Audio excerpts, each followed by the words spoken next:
Hi everybody! Today we are going to learn how to count a rhythm. Now first things first, what is a rhythm? A rhythm is a bunch of notes with different counts that goes on top of a steady beat. So think like your heartbeat, right? Your heartbeat goes boom, boom, boom, boom. Or when you're listening to a clock, it goes tick, tock, tick, tock, tick, tock. And those are steady beats. Now rhythms go on top of a steady beat and they can sound different to the beat itself. So for our purposes, right now we're going to learn about these different types of notes. For today, just these four. And then as we go on, we'll learn about different types of notes.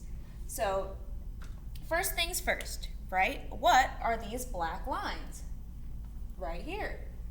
These 5 black lines. Well, these put together is called a staff. I'm going to write it and I hope you guys can see it. This is called a staff. S-T-A-F-F, a staff. Now the staff not only can tell you what rhythms you need to play or sing, it also tells you what pitches or what sound of note to play or sing. So, for example, today we're not going to talk about the sounds too much. We're not going to talk about the pitches too much. These would all sound the same because they're on the same line. But this line, right, so the line versus this line down here, they sound different because of where they're placed on the staff and what their pitch is. So we're not going to talk too much about that today, but that's what that means. And so these black lines are called a staff. Next up, we got this little buddy with the 4, 4. Now, the whole thing itself is called a time signature. There we go. I'm writing it really slow so that my handwriting looks good because my handwriting never looks good. So, time signature, right? Now, a time signature tells us different things, tells us 2 different things. Right now, we're going to focus on one of those things, and that's going to be this top number. This top number tells us how many beats in a measure. So let me write that down first. How many beats per measure? Now you might be thinking to yourself, what is a measure? Great question. A measure is a group of notes a group of notes in the piece. So this is one measure. Now in an actual piece of music where you see all of the measures are numbered. So this would be measure 1. This would be measure 2. This would be measure 3 and measure 4, right? Now, these lines are called measure lines. They separate each measure. These ones at the end, I don't know if you can see all that well, but there's a double one. I'll write it down here. So, sorry, I hate that squeaky noise too. So at the end, always, of your sound of rhythms, there's going to be this symbol, these 2 lines. These are called a double bar, and it's how you know that it's the end, whether it's the end of a song or the end of just a rhythm pattern or the end of a exercise that I want you to fill out. This just means you're at the end. So now we know those, right? So next, we're going to talk about what's inside of the measures and how we're going to count them. So we know that there are going to be 4 beats in every measure, which means every group starts from 1 and goes to 4. So the first one, our first measure, this guy right here, is called a whole note. I'm going to write that all the way down here on the bottom. It's called a whole note. The reason it's called a whole note is that it takes up a whole measure. So a whole note has all 4 beats in one, right? So it's just the one whole note, but it's got all 4 beats. So I'm going to write my counts, my rhythm counts. I'm going to erase the word signature just because I need the space. But I'm going to write the counts right underneath the whole note. So 1, 2, 3, 4. However, when we sing a whole note, we don't sing it like ah. When we sing a whole note, we sing it like ah. And because of that, we are going to put parentheses around the 2, 3, and 4. It's because we know that those counts are there, but we don't say them out loud.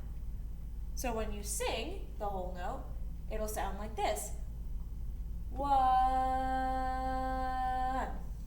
right? So now we'll move on to the next one. These are called half notes.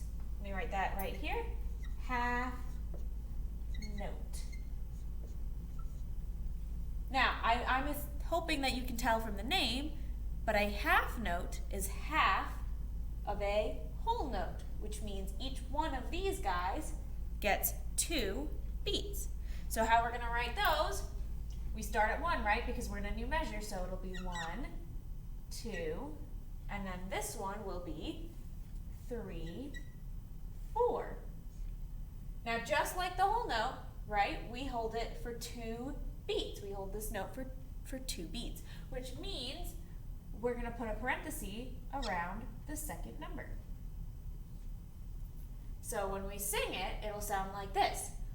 1, 3. Okay, I hope you guys understand or ask me questions later. I was about to ask if you guys had any questions, but like I can see that it's silly now. So the half note is equal to 2 beats, and 2 half notes make a whole note. All right, so we'll move on. The next one, this guy, is called a quarter note. So I'm going to write that right here.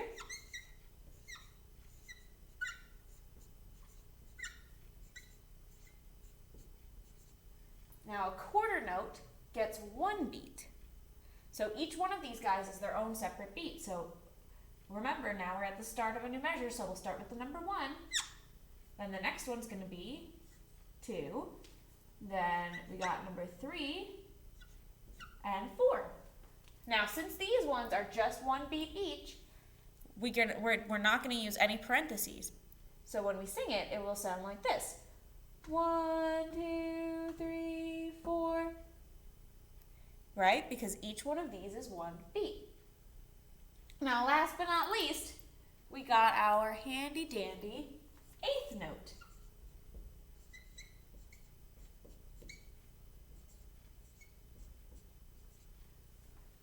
Don't clock me on my spelling, guys. Like, I know. I can't tell if it's right or wrong. Every time I always mess up on how to spell the word 8th because there's an H already in there, but then it's like TH. It's just a rough one. Don't worry about it if I spelled it right or not. I don't even know if I spelled it right. But the point is, these are called 8th notes. And 8th notes get 1 beat. All right, but since there's 2 of them here, we're going to call the second part of the note and. All right, so each one of these gets 1 beat. So we start with the first one, right? We're in a new measure, so we'll go 1, then 2, 3, 4. But now we have this whole second part. Now the second part is always going to be and. So we have 1 and, 2 and, 3 and, 4 and. And in music, the way we write and is a little plus sign. That's our and symbol in music. So every time you see the plus like that, you know it's an and. also I know it's an and. It's just easier to do it that way.